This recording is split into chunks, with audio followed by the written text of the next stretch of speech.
Hello everyone. तो आज हम करने वाले हैं अपना part number second, matter in our surroundings का, जहां पर हमने बिल्कुल जो बेसिक बेसिक चीजें थी चैप्टर की वो पढ़ ली थी, एनसीईआरटी से सारी समझ ली थी। तो अब हम कहाँ से स्टार्ट करने वाले हैं? अब हम स्टार्ट करने वाले हैं अपना ये स्टेट्स ऑफ मैटर से, है ना। तो स्टेट्स ऑफ मैटर में क्या है, सबसे पहले देखो, मैटर को ना अलग अलग चीजों में क्लासिफाई किया गया है ना। मैंने आपको क्या बताया था कि मैटर को on the base of physical properties and chemical properties ऐसे क्लासिफिकेशन आने वाले हैं।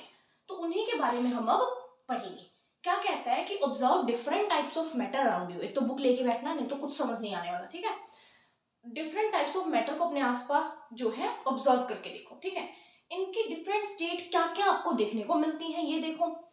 We can see that matter around us तीन स्टेट में एग्जिस्ट करता है, solid, liquid and gaseous state. पता है ये तो हमें, तीन स्टेट में एग्जिस्ट करता है। कोई भी चीज या तो सॉलिड होगी, या लिक्विड होगी, या फिर वो होगी गैसियस स्टेट के अंदर। कह रहा है these states of matter arise due to the variation in the characteristics of the particles of matter। क्या बोल गया भाई? कह रहा है कि ये जो वेरिएशन है ना, कि कोई चीज सॉलिड है, कोई चीज लिक्विड है, कोई चीज गैस है, वो किस वजह से है? वो इसीलिए है क्योंकि उनकी पार्टिकल्स की करेक्टरिस्टिक, यानी कि पार्टिकल्स की जो प्रॉपर्टीज है वो कहीं ना कहीं डिफरेंट है, ठीक है। किस बेसिस पे क्लासिफिकेशन आपसे पूछा जाए क्वेश्चन एग्जाम में 1 नंबर में, कि किस बेसिस पे है क्लासिफिकेशन, तो आप क्या लिखोगे कि characteristics of particles of matter के बेसिस पे है, कि भाई उनके हिसाब से इनको हमें डिवाइड किया गया है सॉलिड, लिक्विड और गैसेस स्टेट के अंदर, ठीक है। फिर आता है कि हम इन्हीं चीजों के बारे में, इन्हीं प्रॉपर्टीज के बारे में हम आगे पढ़ेंगे। पहले कह रहा है कि एक्टिविटी में कुछ भी नहीं है, कह रहा है नॉर्मल आर्टिकल्स अपने आसपास से चीजें कलेक्ट करो और कोशिश करो सोचने की कि इन चीजों में से सॉलिड कौन है, लिक्विड कौन है, गैसेस स्टेट कौन सी है, ठीक है। आगे बढ़ते हैं सीधा। All the above are examples of solid. जो इन्होंने एक्टिविटी में एग्जांपल दिए ना, ये दे रखे हैं देखो, pen, book, needle, piece of wooden stick, ये सारे के सारे क्या है? सॉलिड्स है। ये तो हमें पता है अपनी बेसिक अंडरस्टैंडिंग से। मैं कोई चीज आपको दिखाऊंगी, क्या है ये? सॉलिड है। लिक्विड तो नहीं बोलोगे इसे, ये सॉलिड है। ऐसी कोई भी और चीज दिखाऊं, आप बोलोगे कि ये सॉलिड है ना।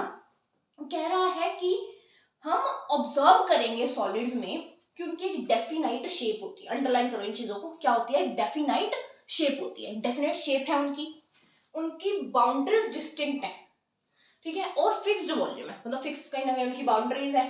और क्या है?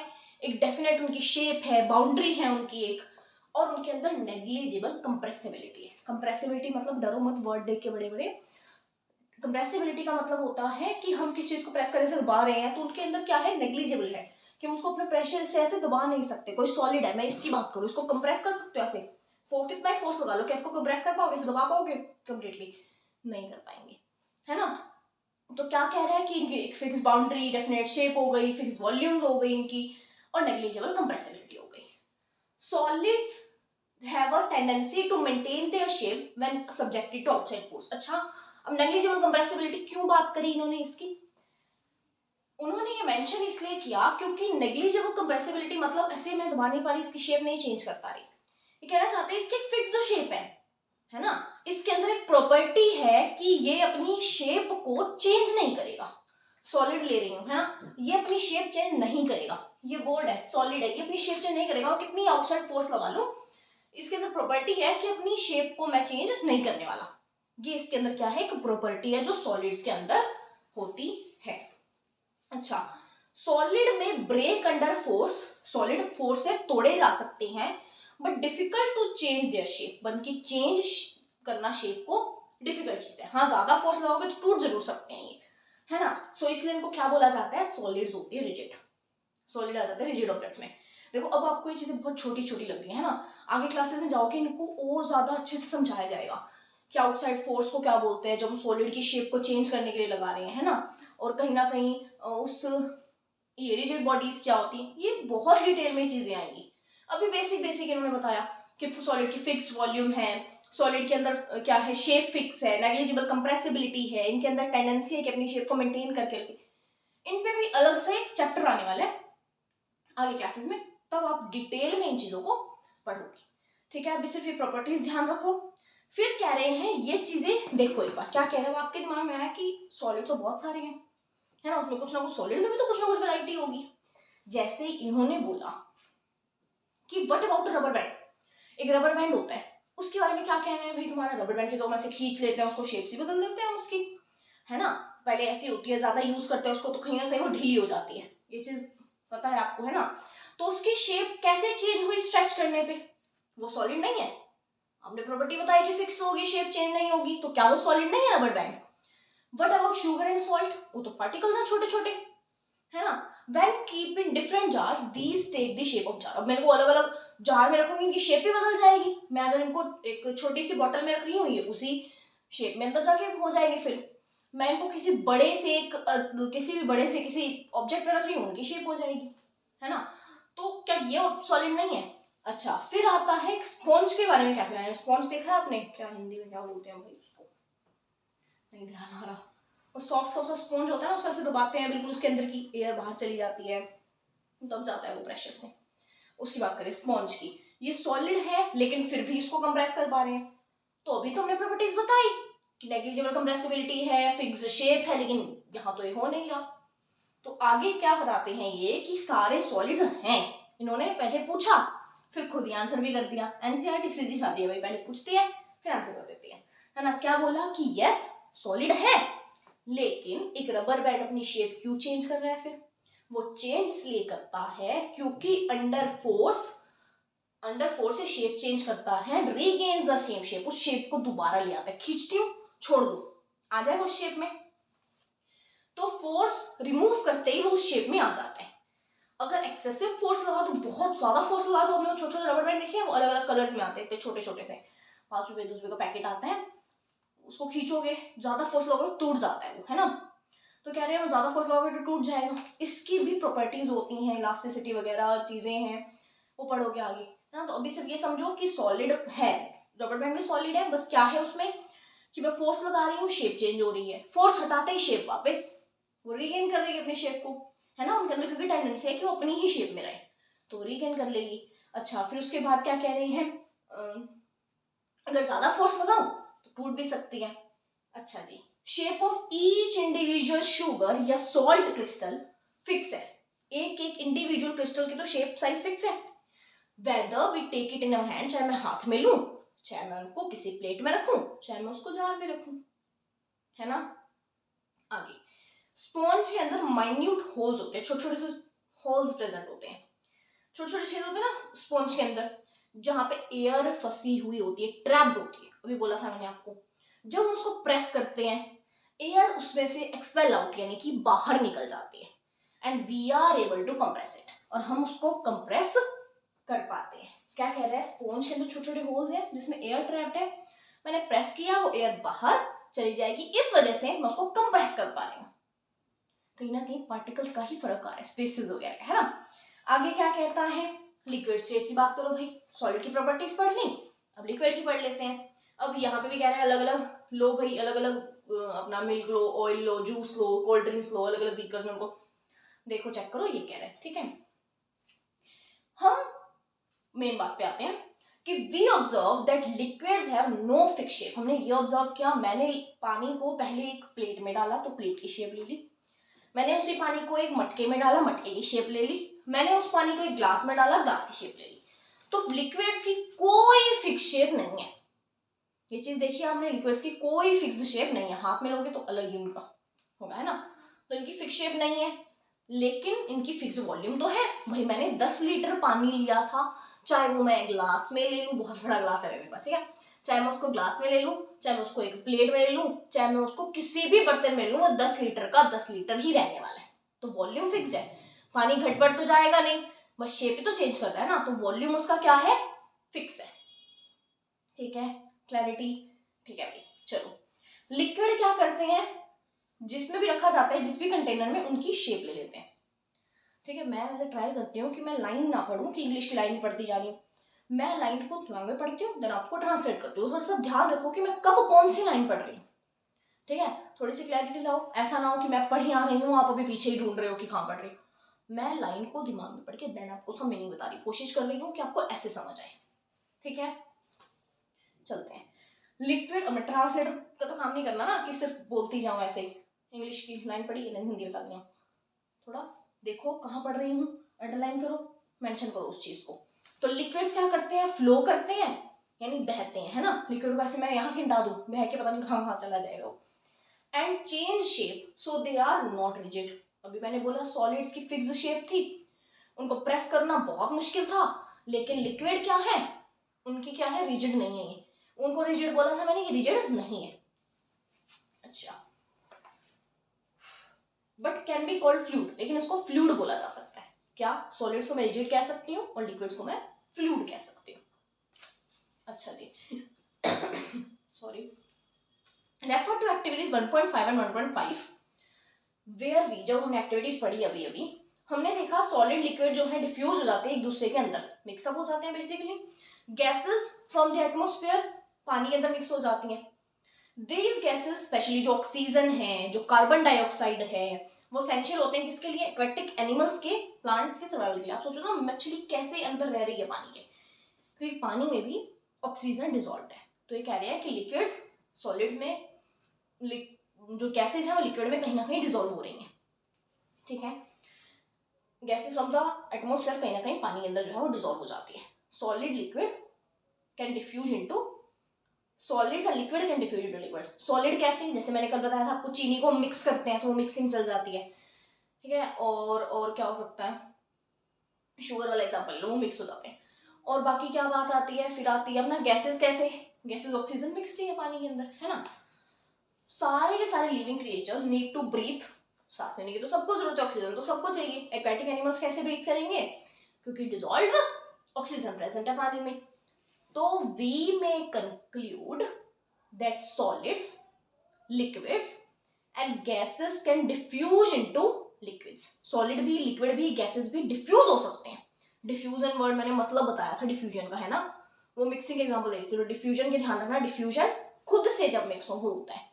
ठीक है, तो rate of diffusion of liquid क्या होता है, हाइयर होता है than that of solid. So liquid ज्यादा अच्छे से डिफ्यूज होता है ना, वही बातें इन्होंने कर दी है क्या, कि लिक्विड के अंदर ज्यादा टेंडेंसी है कि वो खुद से डिफ्यूज हो जाए। जैसे मैंने इंक डाली थी, खुद से डिफ्यूज हो गया। वैसे मैं शुगर डाल रही हूँ तो खुद से नहीं डिफ्यूज होती हो, तो मैं नहीं बोलूंगी कि डिफ्यूजन है, मेरे को मिक्स करनी पड़ेगी वो, है ना। तो वही इन्होंने यहाँ पे एक्सप्लेन कर दिया। This is due to the fact that liquid state, in the liquid state particles move freely. Particle इधर उधर भाग रहे हैं, छोटे छोटे जो तिनके हैं पार्टिकल्स हैं वो इधर उधर भागे जा रहे हैं। तिनके वर्ड यूज किया मैंने पार्टिकल्स के लिए, ठीक है, जैसे तिनके होते छोटे छोटे, पार्टिकल्स और भी ज्यादा छोटे छोटे हैं। ठीक है, पार्टिकल्स इधर उधर भागते जा रहे हैं, पार्टिकल फ्रीली मूव कर रहे हैं, उनके बीच में इतनी इतनी स्पेसेस प्रेजेंट है, इसलिए तो वो लिक्विड है। सॉलिड में इतनी कम स्पेसेस है, बिल्कुल चिपके हुए हैं पार्टिकल्स, इसलिए तो वो सॉलिड है। लिक्विड में इतनी इतनी स्पेसेस प्रेजेंट है, फ्रीली घूम रहे हैं, इसलिए तो वो लिक्विड है। ठीक है, उन्होंने कंपैरिजन के तौर पर बताया है। मैं ये नहीं कह रही कि लिक्विड में सबसे ज्यादा स्पेसेस प्रेजेंट है पार्टिकल्स के बीच में। आई एम सेइंग कि इन कंपैरिजन सॉलिड के, लिक्विड के पार्टिकल्स में ज्यादा स्पेसेस हैं, इसलिए वो ज्यादा फ्रीली घूम पा रहे हैं। इसलिए वो क्या है, सॉलिड जैसे नहीं है कि बिल्कुल रिजिड है ना। लिक्विड्स में स्पेसेस ज्यादा प्रेजेंट है और सॉलिड में एज कंपेयर टू लिक्विड्स कम स्पेसेस प्रेजेंट है इन बिटवीन दी पार्टिकल्स। अच्छा, फिर आता है गैसेस स्टेट। भाई उनकी प्रॉपर्टीज में मेंशन करना, क्या क्या बोला है, वॉल्यूम के बारे में, शेप के बारे में, फ्लो कर सकते हैं, इनको फ्लूइड बोल सकते हैं, है ना। फिर आता है गैसेस स्टेट। सांस लो एक बार। Have you ever observed, एक बैलून सेलर जो होता है ना, यानी गुब्बारे बेचने वाले की बात कर रहे हैं, जब वो लार्ज नंबर ऑफ बैलून्स को फिल करते हैं सिंगल सिलेंडर ऑफ गैस से, उनसे पूछो कि कैसे कर रहा है वो, from him how many balloons, कितने बैलून को फिल कर पा रहा है एक सिलेंडर से। Ask him which gas does he have in the cylinder, cylinder में कौन सी गैस है, भैया आप मेरे को कमेंट सेक्शन में बताना। बहुत बेसिक क्वेश्चन आना चाहिए, कमेंट सेक्शन में लिख के बताना। भाई मैं बोलती तो हूँ, कमेंट में लिखो, हर कोई देखेगा अच्छे से तभी लिखेगा, है ना। उनको पता चल जाता है कि हाँ जिसने वीडियो देखी होगी पूरी अच्छे से वही लिखेगा कमेंट में, जिसने नहीं देखी है वो नहीं लिखने वाला ऑब्वियसली। तो उससे जाके पूछो, पूछने आज तो गूगल में ही सर्च कर लोगे आप, है ना। गूगल में मत सर्च करो, पहले खुद सोचो, ढूंढो, उसके बाद गूगल पे सर्च करके लिखना, ठीक है। आगे क्या आता है भाई, हमने ऑब्जर्व किया एक्टिविटी से सीधा यहाँ पूछा। वैसे एक्टिविटी में बताती हूँ क्या बोला है इन्होंने, क्या बोला है कंप्रेसिबिलिटी की जो प्रॉपर्टी है वो समझाने की कोशिश में कर रही है ना, कि मैंने एक इंजेक्शन टाइप लिया है, उसमें पिस्टन को निकाल के इसमें गैस है, एयर है नॉर्मली, फिर उन्होंने बोल दिया एक में आपको क्या करना है, पीसेस ऑफ चॉक डाल दो। अच्छा, एक में ऐसे लिक्विड डाल के देख सकते हैं हम, है ना। तो अलग अलग चीजें दबा के उनको प्रेस कर रहे हैं, कितनी फोर्स लगेगी, कौन सी प्रेस हो रही है नहीं हो रही, बस वो शो करने की कोशिश कर रहे हैं ये। आप ना थोड़ा एग्जाम्पल्स इसलिए एक्टिविटीज बताई जाती हैं कि पेपर में आप एग्जाम्पल भी लिखो साथ में। आप सोचते हैं नंबर नहीं मिलते हमें, हम इतना इतना लिख के आते हैं, लेकिन वही बात होती है ना, एक होता है क्वेश्चन को लिखने का तरीका। हमने सिर्फ डेफिनेशन लिख दी, हम सोचते हैं हमें नंबर मिल जाने हमने सही डेफिनेशन लिखी, नहीं यार, नहीं ऐसा नहीं होता भाई। तुम्हें अगर 3 नंबर का क्वेश्चन आया है, सिर्फ डेफिनेशन से काम नहीं चलने वाला है। मैं तो क्या करती थी, अगर टाइम है इनफ मेरे पास तो 2 नंबर के क्वेश्चन में भी आप एग्जाम्पल लिख दो। हाँ, लेकिन ऐसे फालतू टाइम नहीं लगाना है कि 5 नंबर के क्वेश्चन में कुछ नहीं लिख रहे, 2 नंबर के क्वेश्चन में आप इतना इतना भर भर के लिख रहे हो। इट्स लाइक कि पहले तुम नॉर्मली डेफिनेशन लिखो, अगर तुम्हारे पास टाइम बच रहा है तो तुम एग्जाम्पल भी लिख दो, बहुत अच्छी बात हो जाती है। ठीक है, ताकि टीचर एग्जाम्पल पढ़े सोचे कि हाँ बच्चे ने रट्टा तो नहीं मार रखा, एटलीस्ट बच्चे को समझ है इसलिए उसने लिखा होगा। ठीक है, तो उसने ये मैटर नहीं करता कि बोर्ड की क्लास नहीं है या बोर्ड की क्लास में लिखेंगे, उसने मैटर करते हैं नॉलेज कितनी है। तो आप नॉलेज दिखाओ, स्किल दिखाओ अपनी, एंड देन लिखो उसको। ठीक है, चाहे आपकी बोर्ड की क्लास नहीं है फिर भी लिखो, टीचर खुश हो जाएगा। ठीक है, तो we have observed that gases highly compressible होती हैं as compare to solids and liquids. जैसे लिक्विफाइड पेट्रोलियम गैस है जो कि सिलेंडर में होती है जब हम कुकिंग के लिए यूज करते हैं ना, ऐसे ही और the oxygen supply to the hospital, जो कि सिलेंडर में ऑक्सीजन सप्लाई होती है, वो भी कंप्रेस गैस है, कंप्रेस करके डाला गया उस गैस को। ऐसे जो कंप्रेस नेचुरल गैस है सीएनजी, फुल फॉर्म याद रखना, सीएनजी, जो कि फ्यूल के तौर पर आजकल यूज होती है व्हीकल्स के अंदर due to the high compressibility. Large volume of gas को हम कंप्रेस कर सकते, बता रही हूँ, लार्ज वॉल्यूम ऑफ गैस को कंप्रेस कर सकते हैं टू स्मॉल सिलेंडर ट्रांसपोर्ट। ठीक है, कह रहा है भाई गैसेस जो होती है ना, इतनी सी स्पेसेस प्रेजेंट है, ऐसे देखो एयर चारों तरफ इतनी सारी है ना, ये कह रहे हैं कि हम उनको ट्रांसपोर्ट कैसे कर पा रहे हैं सिलेंडर्स में डाल के। क्यों भाई? क्योंकि उनके अंदर कंप्रेसिबिलिटी की प्रॉपर्टी है, उनको कंप्रेस करके हम उन सिलेंडर्स के अंदर फिल करके इजिली ट्रांसपोर्ट कर सकते हैं, इजिली एक जगह से दूसरी जगह पे भेज सकते हैं, बस ये बोलना चाहते हैं। ठीक है, तो we come to know of that what is being cooked in the kitchen without even entering there. कह रहे हैं कि बिना किचन के अंदर जाए हमें कैसे पता चल जाता है कि चीज क्या बन रही है ना। हम किचन में बैठे बैठे बोल देते हैं मम्मी ने आज हलवा बनाया है, मम्मी ने आज ये डिश बनाई है, कैसे पता चला? हमने देखा तो नहीं, वो स्मेल कहीं ना कहीं एयर पार्टिकल्स के साथ हमारे पास कहीं ना कहीं वो पहुंच गई है, इसलिए पता चल गया है ना। तो बाय द स्मेल, स्मेल से जो कि हमारे नोस्ट्रल्स में हमारे नोज तक पहुंच रही है। एंड कैसे पहुंची? पार्टिकल्स ऑफ जो फूड मिक्स का जो है ना, particles of the aroma of food mix with the particles of air, वो मिक्सअप हो जाते हैं। जो पार्टिकल्स ऑफ फूड की कहीं ना कहीं स्मेल वगैरह है ना, उनके जो पार्टिकल्स हैं वो कहीं ना कहीं वो पहुंच जाते हैं हवा में, आते आते आते आपकी नाक तक पहुंच जाते हैं। ठीक है, पार्टिकल्स फ्रीली मूव करते हैं, बात तो हम पहले कर चुके हैं। पार्टिकल्स में काइनेटिक एनर्जी होती है, बात तो हम पहले ही कर चुके हैं, वही यहाँ बता रहे हैं। ठीक है, फिर आता है smell of hot cooked food, हमारे पास सेकेंड्स में पहुंच जाती है कंपेयर विद दी ठंडा food. Compare this with the rate of, क्यों भाई? क्योंकि इनकी स्पीड ज्यादा है, स्पेस बिटवीन द पार्टिकल्स भी ज्यादा है गैसेस स्टेट में। तो गैसेस के अंदर क्या प्रॉपर्टी है? डिफ्यूजिंग वेरी फास्ट, ये बहुत ज्यादा फास्ट जो है डिफ्यूजन, मैं अपनी भाषा में समझाती हूँ आपको, छोड़ दो इसको। ठीक है, क्या कह रहे हैं कि हमारे पास इतनी जल्दी फूड की स्मेल कैसे पहुंच जाती है, वो भी गर्म फूड की ज्यादा जल्दी पहुंचती है, क्योंकि मैंने क्या बताया था, गर्म में काइनेटिक एनर्जी पार्टिकल ज्यादा हो जाती है, यहाँ पे लिखा भी हुआ है ना, टेम्परेचर बढ़ाने से काइनेटिक एनर्जी पार्टिकल्स की बढ़ रही है, तो वो बढ़ी तो इस वजह से जल्दी पहुंची हमारे तक। वो जो खुशबू है पार्टिकल्स में कहीं ना कहीं मिक्स होके, फूड पार्टिकल्स में मिक्स होने की वजह से गैस के अंदर वो हमारे पास पहुंच जाती है, यूं आके हमारे पास पहुंच गई है। ठीक है, अच्छा आगे क्या कह रहे हैं ये कि किसको कंपेयर करो, क्या कंपेयर करो? हाँ, इनकी क्या है, तो पार्टिकल्स में स्पेसेस इतने ज्यादा है तो इनके लिए इजी हो जाता है ऐसे हमारे तक पहुंचना ना, इसलिए हमें फूड की स्मेल रूम में बैठे हुए को, किचन में से रूम में हम बैठे हैं फिर भी हमें पहुंच जाते हैं। आगे कहता है in the gaseous state particles move और रैंडमली मूव करते हैं, उनकी हाई स्पीड है, एंड ड्यू टू दिस, इसकी वजह से क्या होता है भाई, रैंडम मूवमेंट की वजह से पार्टिकल्स एक दूसरे के ऊपर टकराते हैं। देखो बहुत सारे पार्टिकल्स हैं, मान लो बहुत खुला, कितना ही खुला हॉल क्यों ना हो, वहां पे अगर 10 लोगों को मैंने छोड़ दिया है खुला, वो इधर उधर भागेंगे तो एक दूसरे से टकराएंगे। रैंडम मूवमेंट है उनकी कोई फिक्स मूवमेंट नहीं है कि लाइन में चल रहे हैं, वो ऐसा नहीं होता है ना कि एक लाइन में चल रहे हैं, वो इधर उधर भाग रहे हैं तो एक दूसरे से टकराएंगे भी, वही टकरा रहे हैं पार्टिकल सारे के सारे, तो एक दूसरे के ऊपर फोर्स लगा रहे हैं, प्रेशर लगा रहे हैं, कंटेनर्स पे प्रेशर लगा रहे हैं, कंटेनर की जो वॉल है उन पे प्रेशर लगा रहे हैं, आसपास चारों तरफ दीवार पे भी तो लगाएंगे ना, उन पे लगा रहे हैं, तो pressure exerted by the gas is because of the force exerted by the gas particle per unit area on the walls of container. अब मेरे को कोई बोले क्या बोल दिया भाई, ये क्या बोल दिया, देखो इन्होंने बातों बातों में प्रेशर का हमें फॉर्मूला बता दिया, या मैं कहूँ प्रेशर की डेफिनेशन बता दी कि प्रेशर होता है force per unit area. Pressure का फॉर्मूला अगर आपने सुना है, नहीं सुना होगा, वैसे प्रेशर का फॉर्मूला होता है फोर्स बाय एरिया, ये शायद आई थिंक सुना होगा, है ना, नहीं सुना है चाहे सुना है, जो भी है, प्रेशर का फॉर्मूला होता है फोर्स पर यूनिट एरिया, यानी फोर्स बाय एरिया। वही ये बता रहे हैं कि प्रेशर क्यों है, क्योंकि फोर्स कहीं ना कहीं पर यूनिट एरिया पे, हर एरिया पे कहीं ना कहीं जाके फोर्स लग रही है ना, तो उसी की वजह से प्रेशर एक्सर्ट हो रहा है। क्लैरिटी, क्लियर, ओके ठीक है भाई।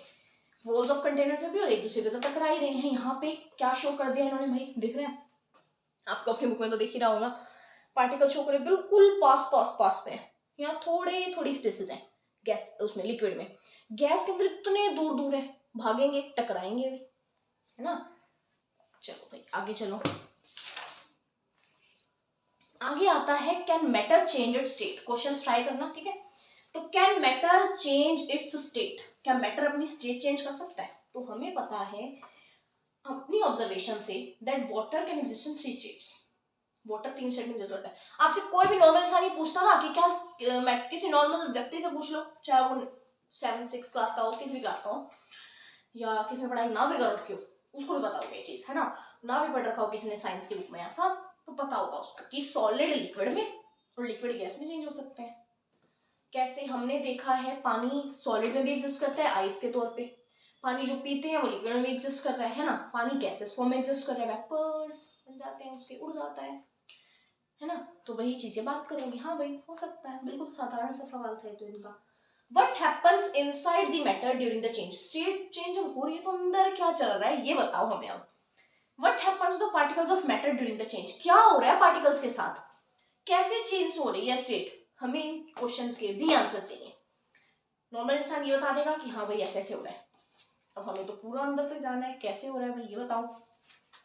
पहले आता है effect of change of temperature, temperature कैसे इफेक्ट करेगा, खुद सोचो टेम्परेचर कैसे, सीधा पैराग्राफ पे आ जाओ। यहाँ पे इन्होंने बीकर लिया है, अपना सेटअप लगाया है पूरा, देन ये चेक कर रहे हैं कि किस टेम्परेचर पे सॉलिड था, किस पे लिक्विड बना, देन किस पे गैस स्टेट में चला गया, वो चीज देख रहे हैं। On increasing the temperature of solids, kinetic energy of particles increases. फिर मैं बोल रही हूँ आपको ये बात तीसरी बार आई है, तीसरी बार आई है ये बात। फिर बच्चे कह देते हैं एनसीईआरटी से पता नहीं कहाँ से इस क्वेश्चन आ गया हमारे पेपर में, तीसरी बार सेम बात बोली है इन्होंने कि टेम्परेचर बढ़ाओगे, टेम्परेचर बढ़ाओगे काइनेटिक एनर्जी पार्टिकल्स की बढ़ेगी, टेम्परेचर बढ़ाओगे काइनेटिक एनर्जी पार्टिकल्स की बढ़ेगी, पार्टिकल्स की मूवमेंट बढ़ेगी, इधर उधर और ज्यादा जल्दी जल्दी फास्ट स्पीड से वो भागने वाले हैं, वही बात कर रहे हैं, ठीक है भाई। Due to the increase in kinetic energy the particles, एक दूसरे जो पार्टिकल्स वाइब्रेट करना स्टार्ट कर देंगे ग्रेटर स्पीड से, इधर उधर इधर उधर इधर उधर भागते जा रहे हैं। अच्छा, the energy supplied by the heat overcomes the force of attraction between the particles। वाह भाई कितनी मस्त बात कही है कि जो एनर्जी है जो सप्लाई की गई, किसने की भाई, हीट ने की। हम तो हीट का यूज करेंगे ना, हमने टेम्परेचर बढ़ाया कैसे, टेम्परेचर कैसे बढ़ाया, गर्म करके ऑब्जेक्ट को, हमने सॉलिड को गर्म किया, मैं बर्फ ले रही हूँ, मैंने उसको गर्म किया, होगा क्या, वो गर्म होगी, उसके जो पार्टिकल्स हैं उनमें काइनेटिक एनर्जी आएगी, काइनेटिक एनर्जी के बढ़ने की वजह से रैंडम मूवमेंट बढ़ेगी, पार्टिकल्स की मूवमेंट के बढ़ने की वजह से कहीं ना कहीं उनकी जो है फोर्स ऑफ अट्रैक्शन पे कमी आएगी। कौन सी हीट ने, कौन सी एनर्जी ने फोर्स ऑफ अट्रैक्शन कम करी पार्टिकल्स की, जो कि हमने हीट के द्वारा एनर्जी दी, जो हमने हीट के द्वारा एनर्जी दी उसने पार्टिकल्स की मूवमेंट भी बढ़ाई, उसने पार्टिकल्स के बीच की फोर्स ऑफ अट्रैक्शन को भी कम कर दिया, ठीक है। फिर आता है पार्टिकल अपनी फिक्स्ड पोजीशन को छोड़ के कहीं ना कहीं फ्रीली मूव करना शुरू कर रहे हैं, उनको आजादी मिल गई है। स्टेज आती है जहां पे सॉलिड मेल्ट हो जाएगा और लिक्विड में कन्वर्ट हो जाएगा, आएगी ऐसी स्टेट। तो टेम्परेचर जहां पर सॉलिड मेल्ट हो जाए, लिक्विड बन जाए एटमॉस्फेरिक प्रेशर पे, उसे बोलेंगे, एटमॉस्फेयर जो प्रेशर एक्सर्ट कर रहा है होता है, ठीक है, तो उसे बोलेंगे मेल्टिंग पॉइंट। क्या भाई, टेम्परेचर एट विच, वो टेम्परेचर जब सॉलिड लिक्विड में कन्वर्ट हो जाएगा उसको मेल्टिंग पॉइंट बोलेंगे एट एटमॉस्फेरिक प्रेशर, ठीक है, उसे बोलेंगे melting point. Melting point of solid is an indication of the strength of the force of attraction between the particles. किसका इंडिकेशन देगा मेल्टिंग पॉइंट? मैं बोलूंगा आपको इस चीज का मेल्टिंग पॉइंट इतना है। क्या मतलब है उस चीज का? मैंने बोला किसी चीज का मेल्टिंग पॉइंट इतना है, तो उसका मतलब है कि इतने टेम्परेचर पर वो बॉडी, जो वो ऑब्जेक्ट है, सॉलिड से लिक्विड के अंदर कन्वर्ट हो जाएगा। आगे मैं बोलूं इसका क्या मतलब है? किसी का मेल्टिंग पॉइंट ज्यादा, किसी का मेल्टिंग पॉइंट कम, तो इससे क्या बता सकते हैं हम? इससे हम बता सकते हैं strength of that solid, strength of the force of attraction, जो उसके पार्टिकल्स के अंदर कितनी ज्यादा स्ट्रेंथ है। जितना ज्यादा तोड़ना मुश्किल होगा, जितना ज्यादा फोर्स ऑफ अट्रैक्शन को कम करना मुश्किल होगा, उतनी ज्यादा उनकी अच्छी स्ट्रेंथ है। तभी तो उनको तोड़ना, उनको अलग करना, फोर्स ऑफ अट्रैक्शन को कम करना बहुत डिफिकल्ट काम बन जाता है। इसलिए ज्यादा ज्यादा ज्यादा हीट देनी पड़ेगी उसको लिक्विड में कन्वर्ट करने के लिए। क्लैरिटी? ठीक है, बढ़िया। आगे क्या कह रहे हैं? मेल्टिंग पॉइंट ऑफ आइस होता है 273.16 केल्विन। याद रखना, प्रोसेस ऑफ मेल्टिंग में क्या हो रहा है? सॉलिड लिक्विड में चेंज हो रहा है, इसको फ्यूजन भी बोलते हैं। मेल्टिंग का दूसरा नाम है फ्यूजन, ठीक है। जब सॉलिड मेल्ट होगा इसका टेम्परेचर सेम रहेगा, so where does the heat energy go? यहाँ पे बच्चों को बहुत कंफ्यूजन होती है, मैं समझा रही हूँ आराम से, देखो समझो, सांस ले लो। कह रहे हैं एक सॉलिड जब मेल्ट होता है तो उसका टेम्परेचर एक पॉइंट आता है जब टेम्परेचर का चेंज नहीं होता, टेम्परेचर फिक्स हो जाता है। तो वो हीट कहाँ जा रही है? भाई हीट तो हम देते जा रहे हैं, हीट तो हमने रोकी ही नहीं, गैस तो ऑन ही थी, तो कहाँ गई वो? कहाँ गई वो हीट? भाई वो हीट पहले जहां पर टेम्परेचर को बढ़ाई जा रही थी, बढ़ाई जा रही थी, बढ़ता रहे, वो एक पॉइंट पे आकर उसका स्टेट चेंज करने में लगेगी। और वो कहेगी भाई एक ही काम थोड़ा करते रहना है मेरे को कि टेम्परेचर बढ़ाती जाऊं, ना ना ना ना ना, मेरे को और भी बहुत काम है। मेरे को एक काम ये भी है कि मैं सॉलिड को लिक्विड में चेंज करूं, इनकी स्टेट को मैं चेंज करूं। तो वो अब ये टेम्परेचर वाला काम को साइड में रख के इस वाले काम को वो करने पे लग जाएगी कि मेरे को सॉलिड से लिक्विड में लेके जाना है, सॉलिड से लिक्विड में लेके जाना है, ये वाला काम साइड में, टेम्परेचर बढ़ाने वाला काम साइड में, मेरे को सॉलिड से लिक्विड में कन्वर्ट करना है। अब क्लैरिटी? ऐसे ही ध्यान रखना, ठीक है। एक काम साइड में किया और दूसरे काम पे लग गई, ठीक है भाई। You must have observed during the experiment of melting, temperature of system change नहीं करता after the melting point is reached. melting point reach करने के बाद वो change नहीं कर रहा टेम्परेचर। क्यों? क्योंकि वो दूसरे काम में लग गई है। Sorry, till all the ice melts, जब तक सारी आइस मेल्ट नहीं कर जाती तब तक। This happens even though we continue to heat the beaker, मतलब हीट नहीं बंद की हमने, देते जा रहे, मैं ये बात बोल रही हूँ। That is, we continue to supply the heat. The heat goes up in the changing of the state by overcoming the force of attraction between the particles. वही बात जो मैंने बोली, हीट एनर्जी को अब्सॉर्ब कर ली गई है आइस से बिना शो करे एनी राइज इन टेम्परेचर, ठीक है। टेम्परेचर राइज होना बंद हो गया है। It is considered that it gets hidden, ये कहीं ना कहीं हिडन हो गई है in the contents of beaker. Beaker में जो चीज प्रेजेंट है उसके अंदर कहीं ना कहीं छुप गई है ये जाके हीट। ये क्या कर रही है? इसको क्या बोलेंगे? लेटेंट हीट बोलेंगे। अच्छा जी, एक होती है लेटेंट हीट ऑफ फ्यूजन और अगली आएगी लेटेंट हीट ऑफ वेपराइजेशन, ठीक है। अभी हम लेटेंट हीट ऑफ फ्यूजन की बात करें, जब मेल्टिंग प्रोसेस के दौरान ये थी। जब इवेपोरेशन के दौरान आएगी तो उसको लेटेंट हीट ऑफ वेपराइजेशन बोल देंगे, ठीक है। आगे आएगा, फिक्र मत करो। अच्छा, इसकी हमें डेफिनेशन लिखनी है तो डेफिनेशन एनसीईआरटी के लिख के आना भाई कि अमाउंट ऑफ हीट एनर्जी जो मेरे को चाहिए 1 kg ऑफ सॉलिड को लिक्विड में कन्वर्ट करने के लिए एटमॉस्फेरिक प्रेशर पे एट इट्स मेल्टिंग पॉइंट। एक एक चीज मेंशन करना, ठीक है। उसको हम लेटेंट हीट ऑफ फ्यूजन बोलेंगे। So particles in water 0 degree Celsius पे या 273.16 जो भी हमने लिखा था, इनमें ज्यादा एनर्जी होती है as compare to the particles in the ice at same temperature. फिर आ गई वही पता नहीं क्या बोल गया ना, रुको। कह रहा है पानी के जो पार्टिकल्स हैं 0 डिग्री सेल्सियस पे उनकी ज्यादा एनर्जी है as compare to the particles in the ice. वो जो प्रोसेस चल रहा है ना, टेम्परेचर बढ़ तो रहा नहीं है, कुछ ना कुछ सॉलिड में प्रेजेंट है, कुछ ना कुछ लिक्विड में प्रेजेंट है, प्रोसेस चल रहा है स्टेट का, मैटर ऑफ स्टेट चेंज होने का, स्टेट को चेंज होने का प्रोसेस चल रहा है, लेटेंट हीट ऑफ फ्यूजन वाला प्रोसेस चल रहा है। मैं बोलूँ कि एक तरफ मेरे पास लिक्विड है 0 डिग्री पे, एक तरफ मेरे पास सॉलिड है 0 डिग्री पे, दोनों हो सकते हैं, प्रेजेंट है ना, क्योंकि अभी तो चल रहा है ना प्रोसेस, अभी कंप्लीट थोड़ी ना कन्वर्ट हो गया है, चल रहा है प्रोसेस। तो सॉलिड भी हो सकता है 0 पे 0 पे लिक्विड भी हो सकता है। मैं बोलूँ एनर्जी किसमें ज्यादा है, तो एनर्जी ज्यादा होगी लिक्विड में। क्यों? क्योंकि उसने इतनी सारी चीजें झेल ली, इतनी सारी उसने हीट ले ली, इतनी सारी चीजें झेलने के बाद कहीं जाके वो लिक्विड बना है, इतनी एनर्जी लेने के बाद अपने अंदर, तब जाके वो लिक्विड बना है। तो इसका मतलब एनर्जी किसमें ज्यादा होगी, लिक्विड स्टेट में ज्यादा होगी। डन है, ठीक है भाई। फिर क्या आता है,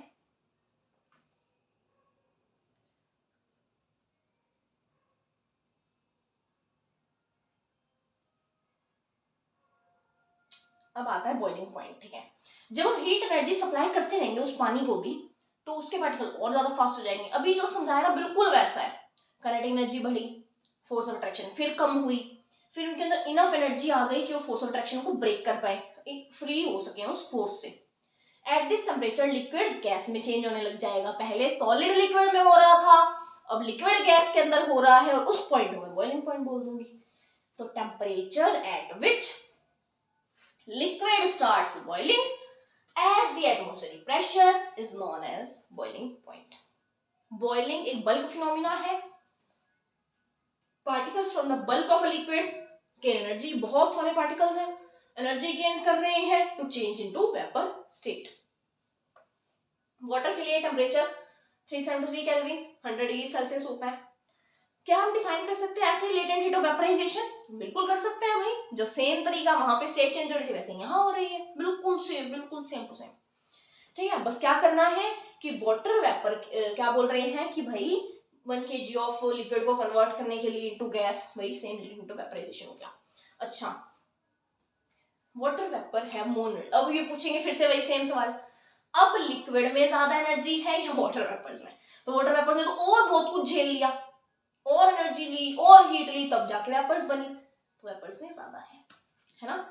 आगे आता है भाई, यहाँ पे इन्होंने बहुत अच्छे से समझा दिया कि सॉलिड स्टेट लिक्विड में जाएगी, लिक्विड स्टेट गैस में जाएगी, गर्म करके, ऐसे गर्म करके। सॉलिड को गर्म करोगे हीट दोगे, लिक्विड में जाएगी, लिक्विड को गर्म करोगे हीट दोगे, गैसेस में जाएगी। गैस को कूल करोगे, ये लिक्विड हो गया, लिक्विड को कूल करेंगे तो सॉलिड स्टेट हो गया। हो कैसा, कूल से कैसे हो रहा है? कूल करने में क्या होता है, एनर्जी कम हो जाती है, कहीं ना कहीं वो फिक्स होने लग गए, है ना। तो एनर्जी कम होती गई, यहाँ पे क्या होती है, एनर्जी बढ़ रही थी, इस वजह की मूवमेंट बढ़ गई थी। तो कहीं ना कहीं मूवमेंट बढ़ने की वजह से स्पेसेस बढ़ गई हैं, फोर्स ऑफ अट्रैक्शन कम हो गया है अब, है ना। अच्छा, तो हमें पता चला स्टेट ऑफ मैटर चेंज हो सकते हैं एक दूसरे में टेम्परेचर को चेंज करके, और हमने पढ़ा है कि सब्सटेंसेस सॉलिड से लिक्विड और फर्दर लिक्विड से गैस भी जा सकते हैं हीट की हेल्प से। बट देयर आर सम कुछ ऐसे भी हैं जो डायरेक्ट सॉलिड से गैस हो जाते हैं। पहले मुझे बहुत अजीब लगती थी ये चीज, कैसे हो सकता है ना। फिर एग्जांपल पढ़ा तो समझ आ गया। जैसे कैम्फर होते हैं, अपने कपूर जलाते हैं ना घर में, तो वो क्या होता है, सीधा सॉलिड से गैस में जा रहे हैं। हमने देखा भैया लिक्विड में जा रहा हूँ, तो सॉलिड से सीधा गैस में जा रहे हैं बिना लिक्विड स्टेट में चेंज करे। इस प्रोसेस को हम सब्लिमेशन बोल देंगे, और इसके उल्टे प्रोसेस को भी हम सब्लिमेशन बोल देते हैं। वैसे कुछ और भी नाम होता है उसका, तो अगर आपको पता हो तो वो नाम लिखना, अभी मेरे दिमाग में नहीं आ रहा है। डी से आई थिंक कुछ नाम था उसका। इन्होंने एनसीईआरटी ने बोला है कि वाइस वर्सा है, तो वही याद रख लेते हैं। Change of state directly from solid to gas बिना लिक्विड में जाए, या वाइस वर्सा, उसको सब्लिमेशन बोलेंगे। तो भाई आज का प्लान मैं इतना ही बना के आई थी, किसी को ढंग से समझाना है।